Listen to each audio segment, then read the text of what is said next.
Hello everyone, today I will show you how to share places in Google Maps. If you find this useful, then please leave a like and subscribe. So first you need to go to Google Maps.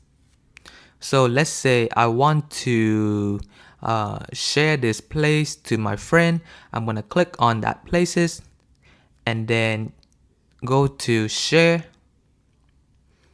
I can copy this link and then send it to the message, or I can click on share this place and it will show me several options to send it to the people that you want, or you can also share as a collaborative list.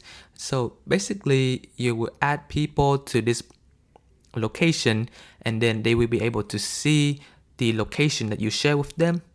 They will also be able to modify it, but the copy link will be the easiest options.